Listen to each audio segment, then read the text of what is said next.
Hello, ladies and gentlemen. Welcome to the REC podcast, brought to you by the REC Toy Cast. I'm your host, Roman Chavez, and with me, as always, Erik Icarus. Eric! What's up? You can find us on the gram at REC Podcast. You can follow myself at Roman REC Podcast, and you can follow yourself. Gulag_J_Wielden. And Bomb Dudes Are Fun on OnlyFans, alright? How you doing, man? I'm good, man. Good. That was good, man. That was very funny. Yeah, I mean, you can go there. It doesn't exist. At least I don't think it does. It doesn't. I've had requests, though. Yes. I have. That's why it's gotta be done. I thought somebody said something to you. Yeah. Well, our first show after Christmas.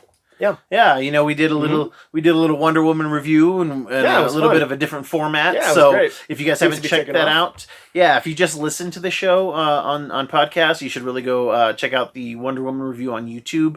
There's a lot of pictures that are help.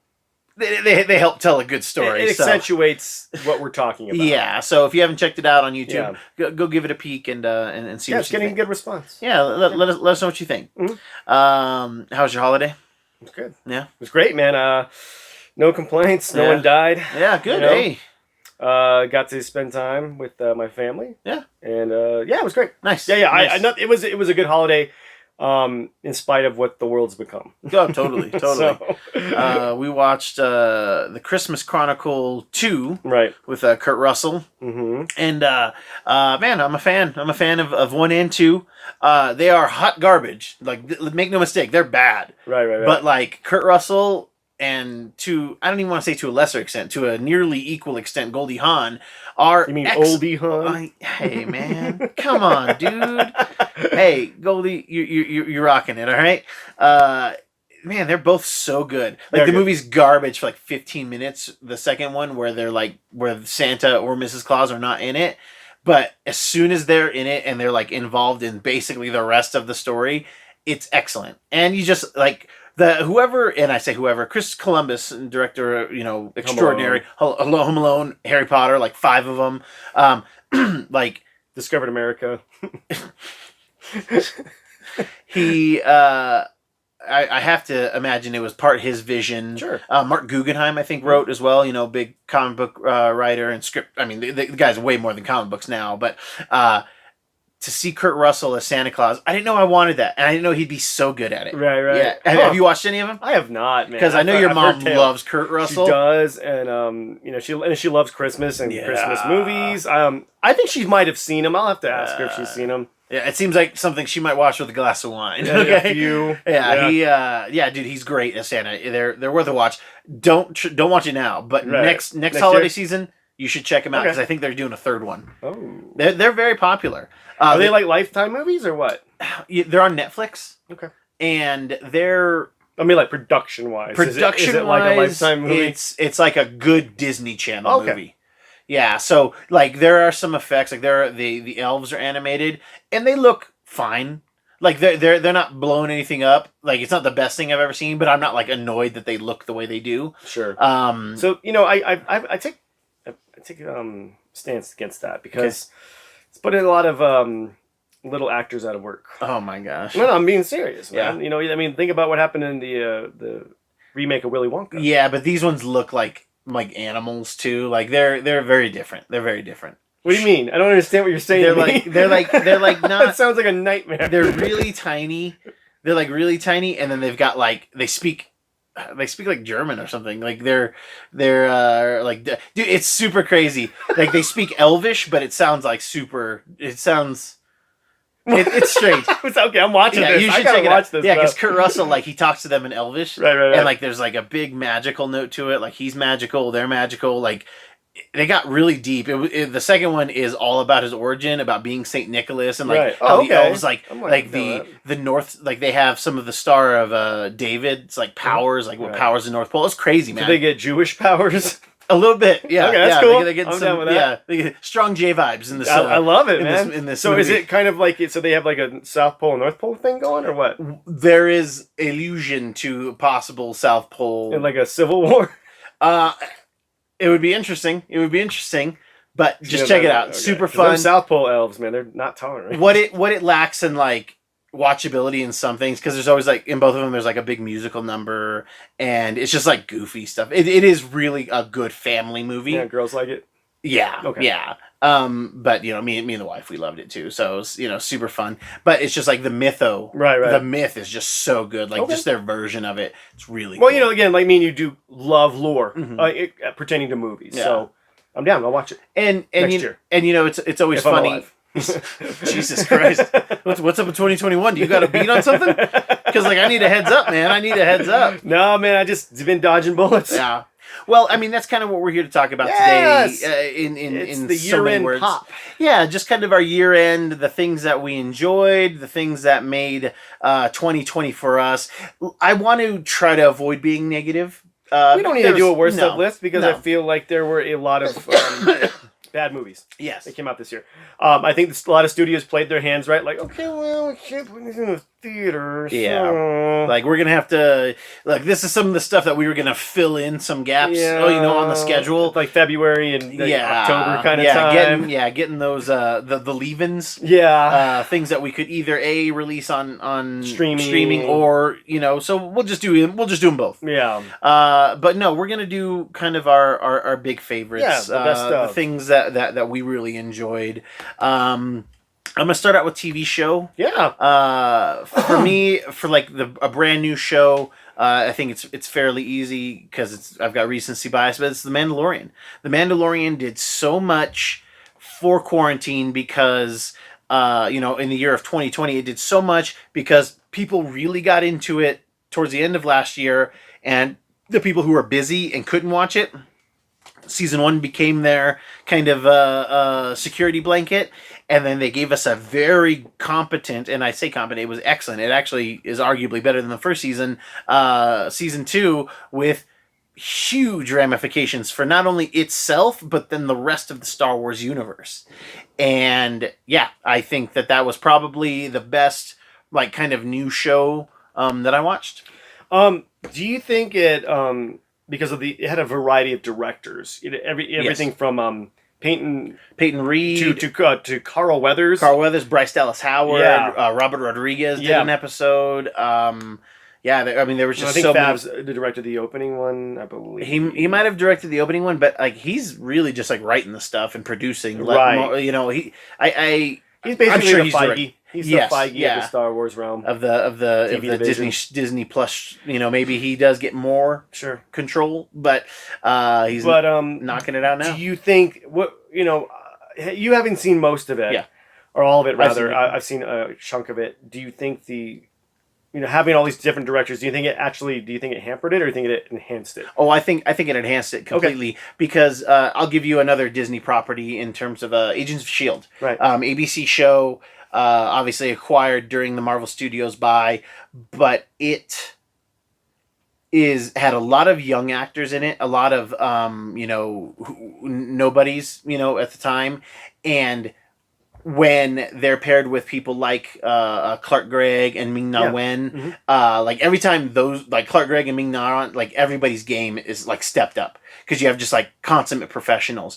On this Mandalorian show, you're having Robert Rodriguez, like a murderer's row of indie directors, popular directors now, because but with like strong indie roots. I mean, I haven't seen a movie that Bryce Dallas Howard has directed, but the episode that she did was like, it was excellent. Right. She played with it. She leaned into the fact that she is her daughter, her father's daughter. Sure. And gave us a very strong episode. It was pretty gingerly, I take it. Gingerly. Yeah, it was just everybody was a redhead. It was awesome. And bringing in people like Bill Burr.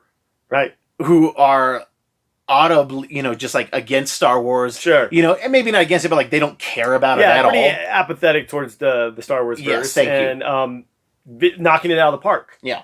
Was there what was your favorite, if you could pick a favorite scene? Well, you relayed a few to me, and they were all great. To summarize, though, I'm just saying like they had seasoned vets doing this, not just journeyman TV show guys who might do an episode of like a Young and the Restless on one day and then do Arrow next week. Right. Just like they're not like in that pool. These are guys who are established story builders, world builders. Sure, there you go. I like that. I don't think James Gunn has done an episode, but it wouldn't shock me if he's going to. Talks, yeah. You know, it wouldn't shock me. It wouldn't shock me. You know, this thing was loaded with excellent scenes. You know, Ahsoka Tano, gosh, spoilers, I apologize. Spoilers, guys. Ahsoka Tano's first appearance, just really capturing her lightsaber fight style, her mannerisms, like Rosario. God dang, I didn't realize she was going to be destined to be this character. Right. Obviously, the Luke Skywalker reveal. And really, for me, the X-Wing reveal, because immediately when I saw the X-Wing, I was like, oh my God, they're going to do Luke Skywalker. It's Luke, yeah. And some people didn't think that right away. Some people were like, oh, there's going to be more. Or it's going to be Boba Fett. Or, you know, whatever. And, yeah, there were just so many really good moments. And I'll give you one that wasn't like, Jedi related, though, was that cave scene I talked about with the spiders. Right. With those, like, ice spiders. Yeah. Oh, my God. Like, there are a few things that have, like, made my skin crawl. Like, it felt like I think I said when I first watched Arachnophobia. When I first saw Arachnophobia, I was like, oh, my God. Like, spiders are the devil. And this reignited it. It had, you know, we love Alien, the Alien franchise. Yeah. And, you know, it was obviously a nod to that. So, yeah, there were so many moments. Yeah. And it wrapped up rather well. Wrapped up, setting up other things, giving us another show to spin off. There's definitely going to be, you know, it gave this season, they showed us that they could support themselves with season 1 without bringing in too much, you know, fan service. Sure. You know, where it was like, hey, we're going to carry this on the laurels of the characters that we made. Right. And you guys, like, we're going to make references, sure. And then that was like, oh, this was a great meal. And then season 2 was such a good dessert because they just packed it with everything. It had every bit. I mean, so many people from the animated, you know, shows in live action roles. And just like expanding the universe, like expanding the expanded universe. Exactly. I mean, who knew? I mean, I feel like you told me that it was kind of picking up where Firefly left off in a kind of a aesthetic way. It's a Western. It's a spiritual, you know, cousin, right? You know, like a space Western kind of thing going. And... Which was George Lucas's like initial idea. Like his Star Wars is very different than what he ended up even producing, you know, to film. Right. But and even Joss, you know, kind of was like, yeah, I wanted the. They kind of made them space samurais as opposed to space cowboys. And then Joss was like, hey, I'll do the space cowboy thing. Like, let's do that. You know? Have you heard what George Lucas said about it? Has he liked Mandalorian? Have you heard anything? I don't really like it. It's kind of just not what I like. I mean, I guys, I'm not a big George Lucas fan in general. Like, obviously his world is amazing. But I don't like how he talks about Star Wars.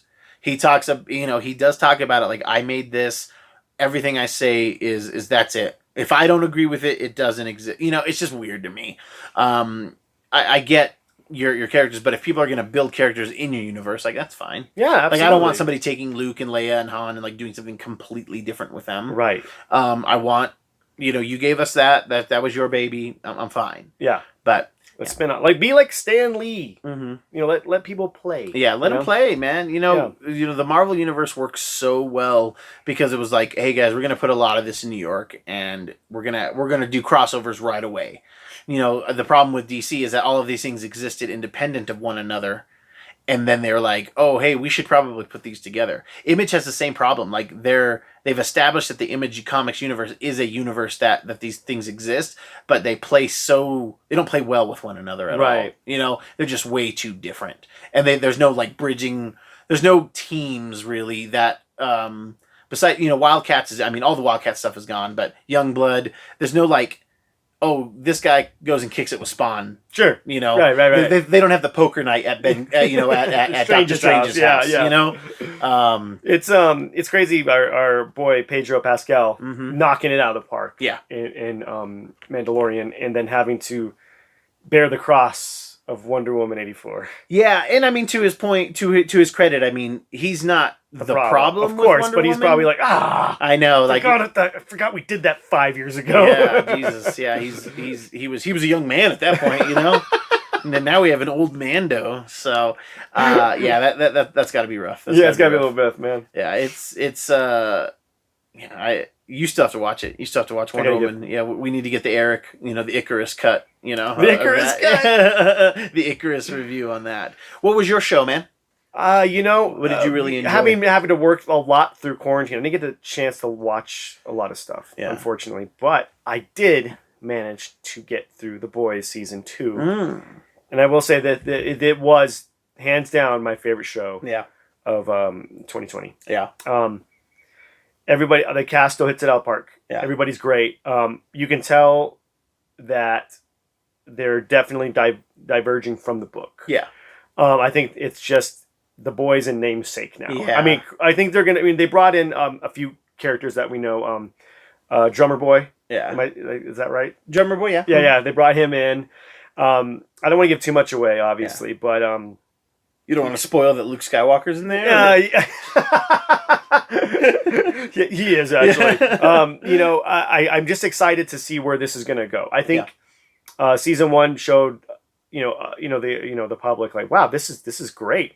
Heroes being not just kind of evil but apathetic. Like heroes. If you had godlike powers, would you even care?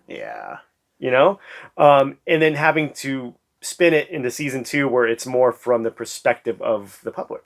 I love Dr. Manhattan's kind of and I know we're I'm just getting on Watchmen for a second. I love Dr. Manhattan's kind of like, I'm powerful, I'm apathetic, but I'm still trying to help. I'm still trying to go through the motions. You know what? My human alter ego used to have like, sexual desire, so I'm just gonna feed into that a bit. He just kind of like, I'm gonna try to do good, but like it's hard when you don't care, and you see what happens there. So then on the other end, where we have Homelander, who's just like, I'm gonna do everything that I want. And I'm still not gonna feel a dang thing for real. You know. And I haven't watched season 2 yet. I need to get in on that. Only 8 episodes. But I know, man, I got to finish Mando. So, weird. We both got these. I know. Which is good. I'm glad that we watch different things. Totally. Different things, but still in the same game. So for sure. It's nice to give that perspective. And I mean, we have to shout out the Mrs. RAC podcast. And I would say she watched Umbrella Academy season 2 and had nothing but good things to say about it. Oh, there you go. I still need to catch up, man. I haven't even started it. But The Boys season 2, definitely just watch it. It's funny, violent. It's everything you want from The Boys. But again, like we were saying about season 1, it's dialed back enough to where you can appreciate the gratuitousness. As they're doing it a little bit more tastefully. There you go. Where it actually feeds into the story. Because we love Garth Ennis. We love him, but he tends to just push everything into overdrive on every single panel. And I don't know if I love Garth Ennis, but I'm glad that he exists for comics, because I think people can see his work and they can see where these characters can go, and then they can take that idea and they can say, hey, how can I make this PG-13? Sure. And then I think it creates more creativity around a table than it does anything else. And if you have that in you where you want to see that kind of gratuitous stuff, you can get it. You can get it. It's there for you. Yeah, it's not always my particular brand of vodka, but it is. It does serve a purpose. I think people love him. People do love him. Eric loves him. I really like Garth Ennis, but if you told me I couldn't read any Garth Ennis work again, I'd be like, oh, all right. I like Garth as a miniseries. Yeah. Give him a 10-story or 10-issue run on anything, and I'm like, but when you're like, just keep doing Punisher. Yeah, it just gets even the Boys comic book. Yeah, the Boys kind of fell off. It got it plateaued, and then it was like, okay, we're gonna get to a different place, and I think the way it ended was I'm gonna say it sucked. I hated the ending of the Boys comic book. I thought it was not executed very well. It wasn't executed well. It needed one more thing. It needed one more act, and they didn't give it to us. Go check out the comic, but it's gross. Like I say it all the time. It's gross. As soon as I can find my entire run, I'm selling it. I'm getting rid of them. I gotta cleanse them, except for the Jim Lee covers. There's only a couple, and I need those. I appreciate the books, and I'm a fan of the show more. Yeah, I think what they're doing as far as with social commentary is very funny. Of course, Carl Urban is just the man. As Billy Butcher, he's just the man.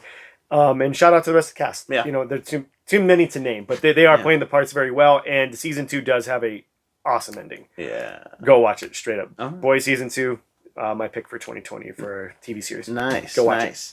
What about, I'm going to say my favorite comic. And I read a little bit more comics than I normally would this year because I kind of got out of modern books. But in quarantine times, there's some catching up to do.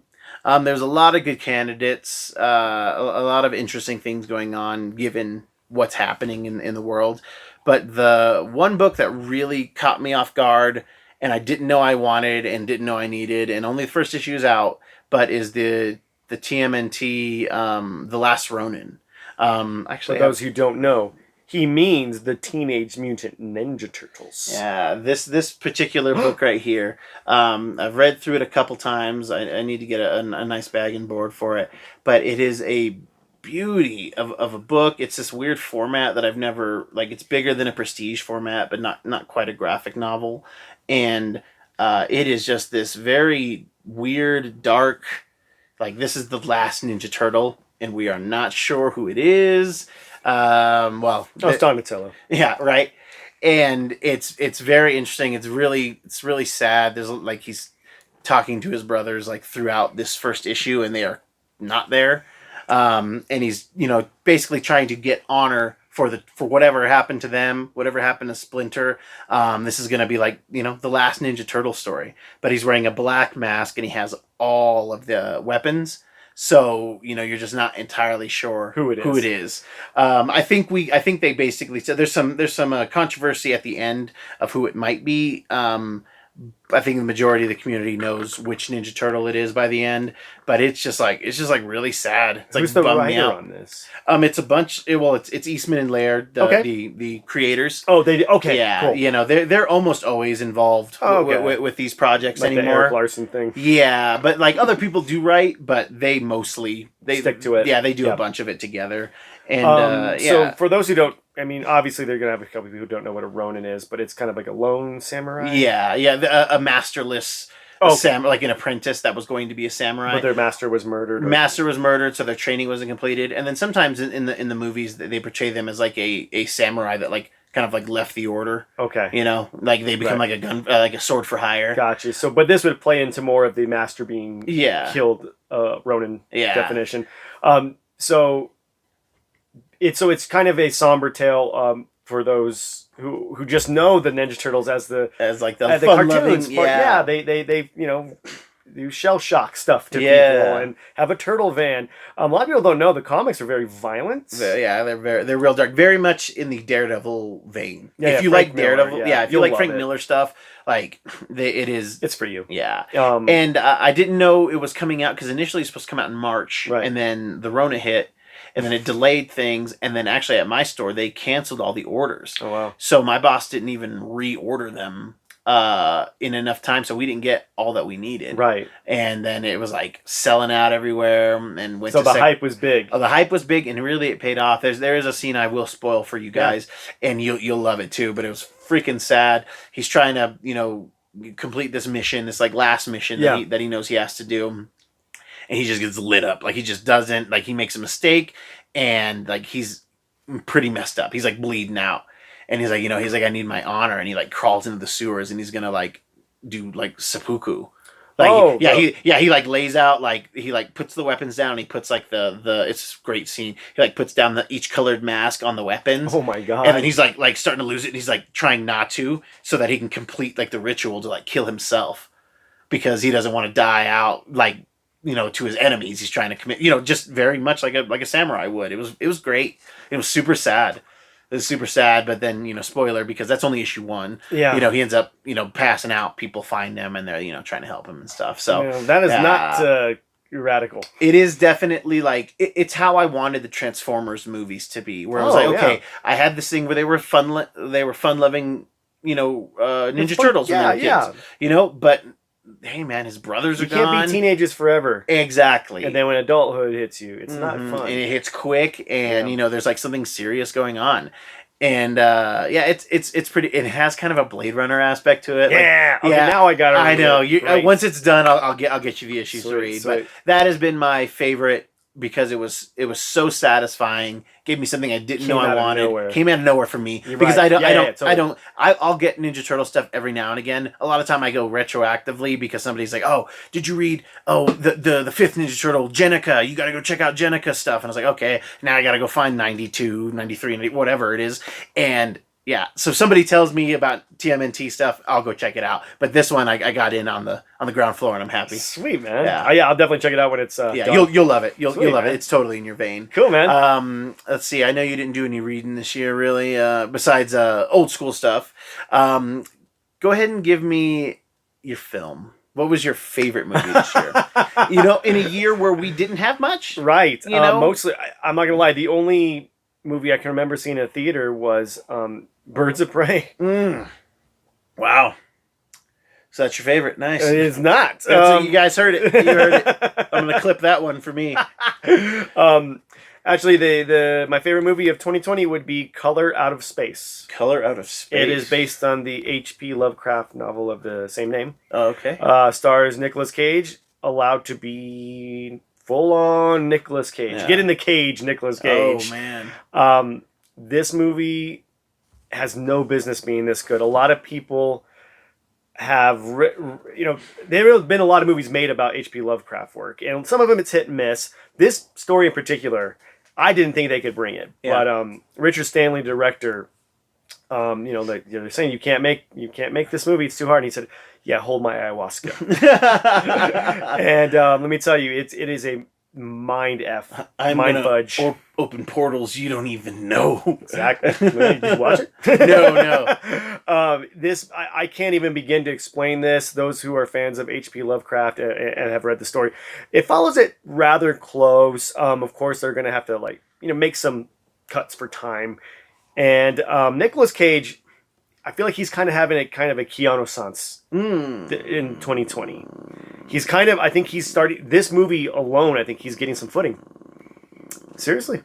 He's getting high praise for this movie. I thought Nick Cage was dead until you just told me he was alive. So, I mean, you can't kill the cage. Oh my gosh! Lest the cage kill you. Exactly. Oh my god. I mean, it's funny because I feel like Nicolas Cage has become a genre unto himself.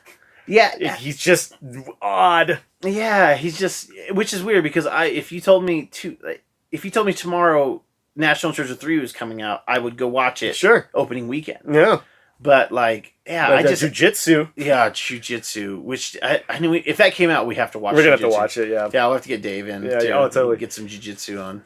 But basically the movie is. I'll just do a quick synopsis here. Meteorite crashes onto this farm. They're building a kind of a irrigation well. They want this irrigation river to run through this guy's farm. He won't sell. Yada yada yada. Meteorite crashes. Things start to happen. Weird things. Yeah. Butt things. Actually, you're not too far off. They raise alpacas. It's an alpaca farm. Oh, my wife would like that. Yeah. It gets a little crazy at the end. Gotta love a lot of the nods to The Thing, the movie. Is a Cthulhu in there? He's not. Okay. There are a lot of cool H.P. Lovecraft references. A lot of people didn't care for it. I love the little nods they put in there. They actually have a nod to Arkham. Oh, okay. in this movie, which I thought was pretty funny. Nice. Apparently, this is going to be the first in a trilogy. Okay. For Richard Stanley. But yeah, brilliant movie. The way they used the magenta for the color in the movie is pretty smart because I had to have this explained to me, so this isn't something I thought of. Magenta is a color that we don't, as humans, see. It's like a color that's playing tricks on us. I don't know, man. My brother watched Blue's Clues, and there was a magenta dog. Is that actually? I mean, it is and no. It is and it isn't. Magenta is a color that plays the tricks on the eyes, so you're actually seeing two colors at the same time, overlapping. Interesting. So it's not in the Roy G. Biv spectrum. Yeah. So the way them using magenta to be the primary color in this movie is pretty brilliant. Interesting. I will say it's got a lot of cool nods to The Thing. John Carpenter's The Thing. Cosmic horror, body horror abounds in this. Oh. It is creepy. I have not been creeped out by a movie in a very long time. Go watch it. Full on Get in the Cage, Nick Cage, H.P. Lovecraft, and lots of gore. Yeah. Go watch it, kids. All right. Color Out of Space. I actually watched a decent amount of movies this year. A lot of garbage though. Let's be real. It was just a lot of kid stuff too that I just wasn't super into. Mm-hmm. But I did love The Gentleman. It had a limited release. This is kind of a cheat. It had a limited release in 2019, but had its full release in January. So this is pre-Rona, ladies and gentlemen. Right. And kids of all ages. And I loved that movie. Guy Ritchie, the McCon dog. It was the McConaissance. Yeah, the McConaissance, baby. Yeah, man. But see, Matt McConaughey never went away. He just kind of like slummed it in the chick flicks. But then he was still good in those chick flicks. He was still too good in those. Like he made it worth watching that. Like it was like if you got dragged to it, you were like, okay, you're right. McConaughey, me and you are into this together. Okay, I got your back. I don't care if you don't want to move out of your mom's house. Like I get it. Okay, like I understand. Failure to Launch. Yeah, Failure to Launch. Yeah, it's actually not a bad movie. I actually hadn't seen it. It's actually not bad. Yeah, The Wedding Planner I saw, and Fool's Gold. Fool's Gold. Yeah, I saw Fool's Gold. About Fool's Gold. Yeah, when I saw that. Who was the female lead in that movie? Isn't it Penelope Cruz? No, Kate Hudson? No, I thought isn't she in the? Ooh, and like How to Lose a Guy in 10 Days. Kate Hudson's in that one. Yeah. So Fool's Gold. It's Kate Hudson. Yeah. Oh wow. Because they. Gross. Yeah. Anyway, I noticed she kind of got a chest implant on that movie. So talk about Fool's Gold. Oh God. He really wanted to use that. I really wanted to get that out. You're like, dude, you remember Fool's Gold, right? You remember that Kate Hudson is in this. This is very important to what I'm trying to tell you about the McConaissance. Okay. Oh my God. I don't even know what I was talking. Oh yeah, The Gentleman. The Gentleman. So I absolutely loved it. Hugh Grant was phenomenal in it. I can't stand that guy from Sons of Anarchy, Charlie. God, I can't remember his name. Anyway, Charlie something or other. And but he's excellent in there. It's just a good gangster movie. Okay. Good gangster movie. I loved it. His Guy Ritchie's roots. Yes. Like Lock, Stock. Yeah. Lock, Stock, even more kind of very modern in general. Right. And yeah, I absolutely loved it. So that was my favorite movie this year. Right. Just kind of a fun, not even popcorn movie, but just a good, directed well, good actors. I may go buy it. That's how much I like it. I may go buy it. I haven't bought a movie in a long time. Yet, dude. Yeah, I haven't bought a movie in a long time. Yeah. And you haven't seen The Gentleman. Oh my gosh, you're going to have to watch it. You're going to check it out. So is it basically kind of like a caper movie that he's known for, going back to his it's just got it's told in such an interesting way. Yeah, dude, and in a good way. Okay. In a good way. Gotcha. And Hugh Grant just like steals the show. Steals it. He's so good. He's just playing this kind of like loosely flamboyant journalist, cutthroat journalist, and like trying to extort this, McConaughey, this mob boss, for like a bunch of money because he knows a bunch of mob bosses have died recently, and he can kind of like connect it to what's going on. Totally. But what he sees and what's actually happening are two different things, and we're getting to see those things play out, and it's really oh my God, it's the story's got layers. All the characters are really good. Yeah. And it's just like a really excellent mob movie. Nice. Yeah. Okay. Yeah. I'm in. I'm in. It's great. Check it out.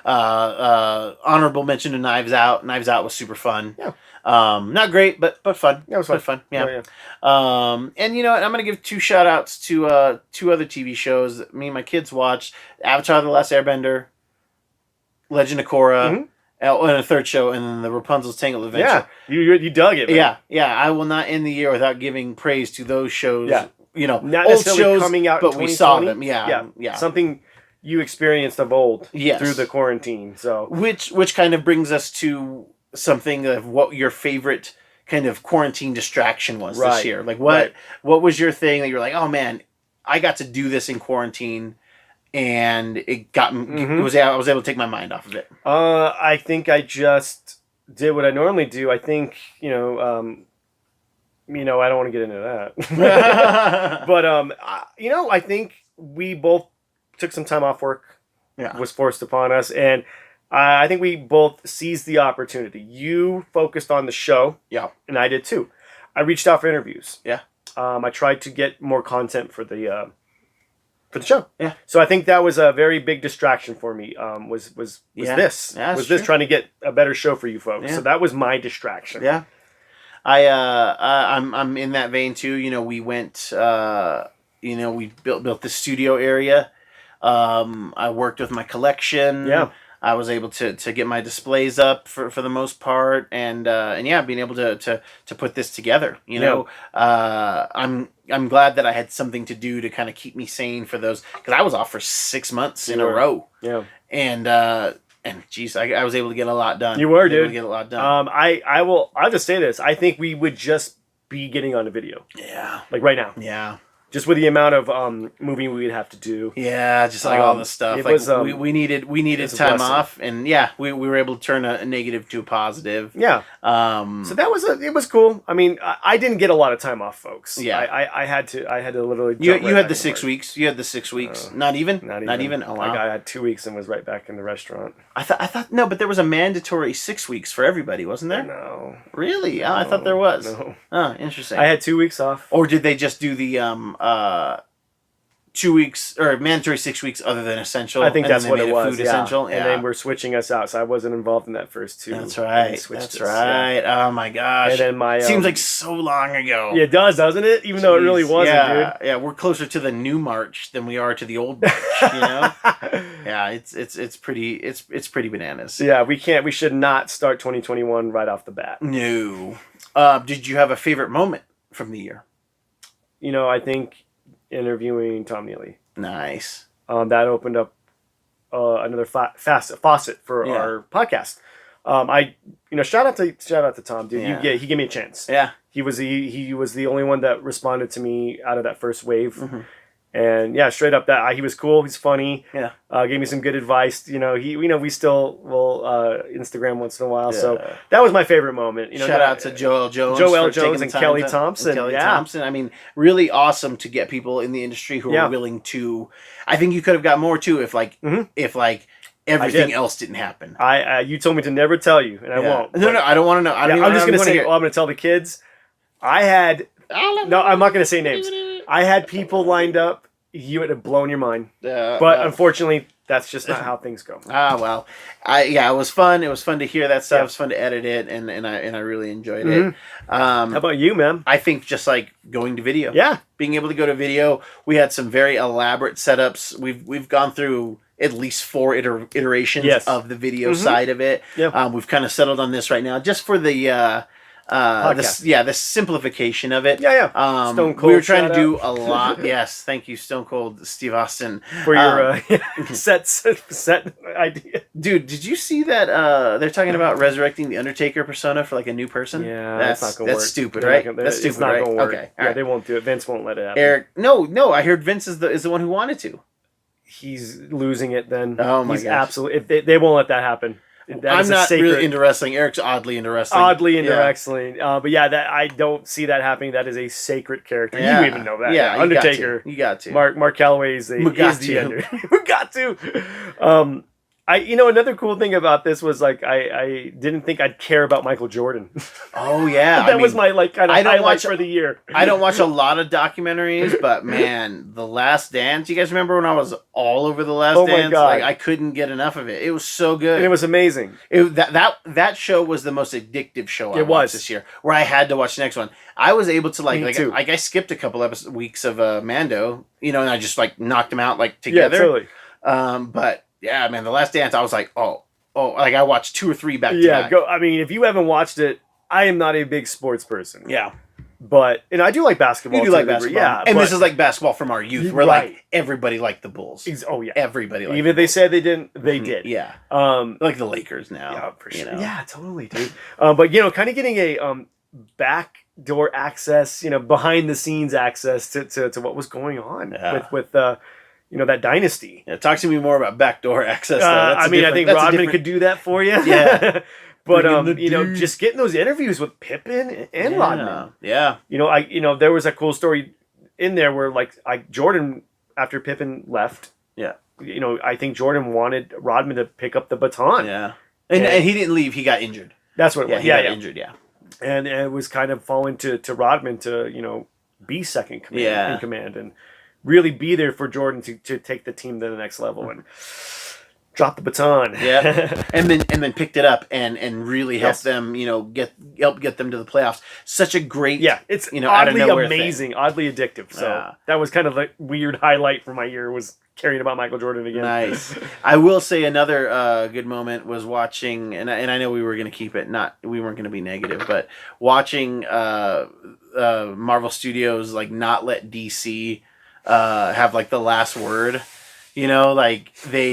DC had just kind of owned quarantine. They had all this news, the Snyder Cut, but then, they had a lot of bad news with all the layoffs, but then they did their DC fandom, which was really popular. And they were just promising and promising and promising. And then Marvel just wasn't doing anything. They were just a sleeping giant, just a sleeping red dragon. And then dropped down, had this investor meeting, which sounds boring as hell. And then just brought the MCU to tears with all of their announcements. Yeah. So I love a good spiteful end of year. You thought you could come into our house and come start streaming some garbage? No. Not only are we gonna do more streaming, we're gonna show you so much. You're literally trying to sell an old movie in black and white. And we're going to show you things that you've never seen and things that are going to blow your mind. I do love a good, spiteful, release. Sure. I love a spiteful release. Real quick, I think that black and white thing is really stupid. Yeah, it's dumb. It's dumb. Very stupid. Yeah. That was the year 2020 for me. Yes. What are you looking forward to for the new year? Dude, just trying to keep in the positive part. Mm-hmm. I want things to open back up. I don't think the normality I had in 2019 is ever going to be there again. Yeah. Or at least for a long time. So I can't hope that big, but I can hope to maybe watching Black Widow in the movie theater. Yeah. That's kind of what I want to get to. Maybe con season does open back up again. Maybe we get back into the cons. That's a good one. But yeah, I think those are the two biggies. Just kind of wanting to get back into the swing of things. Yeah. Just want my old normal back, Yeah. As much as I can. But, kind of adapting to what's going on here, too. For me, man, it is full go MCU. I just want MCU stuff. We're going to get WandaVision here in a few weeks. Yes. And it's going to come out through March, I believe, because they're gonna do an episode every Friday. Yeah, just like the Mando. I think they're gonna try to do something big every quarter. Right. So we'll get Wanda, then probably What If. I'm assuming What If, or Winter Soldier, whatever. Yeah. I feel like Loki's got to be up next too, since we saw that trailer. Everybody wants that one. Yeah. We're getting them. We're getting them next year. That's all. It's gonna be a good year. Folks. It's gonna be owned. 2021 is going to be owned by Disney Plus MCU stuff. Oh, yeah. And then it's going to almost be like Black Widow and I think just Eternals. Or maybe even Shang-Chi. Shang-Chi still might be coming out. I think that's on the docket, but I mean, have they even filmed? Dude, I don't know. Because I know Eternals is done. Yeah, Eternals is in the can. Yeah. So, yeah, just that's going to start getting me back to normal is when I'm in those movies. For sure. And getting back in the MCU. I'm curious if they're going to have to rebuild that fan base again. I'm curious. No. We're here. Yeah. We're waiting. I hope not. I hope not. Well, kids, that is our show. Yes. If you like what we're doing, please hit that subscribe button. You can click that little bell, too, so you can get notifications when we put up new stuff. Yeah. We'll put up new stuff all the time, at least every week. Yeah. So we are pretty consistent there. We are pretty consistent. Check out the Wonder Woman review. Yeah. Wonder Woman it's fun. That my boy here did. Thank you. It's amazing. Killing it. Tell us what your favorite movies and comics and TV shows. Did you like what we picked? Leave that in the comments below. Eric, do you have any final thoughts for us today? Yeah, actually I do, man. I really did like The Tiger King. I can't wait for the sequel. Gross.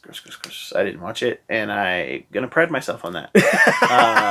When the rest of you, when they beam the source code directly to your eyeballs, because everybody watched the first half was in that, I'm gonna save you, or you're gonna ask, and I'm gonna reply no. Who knows?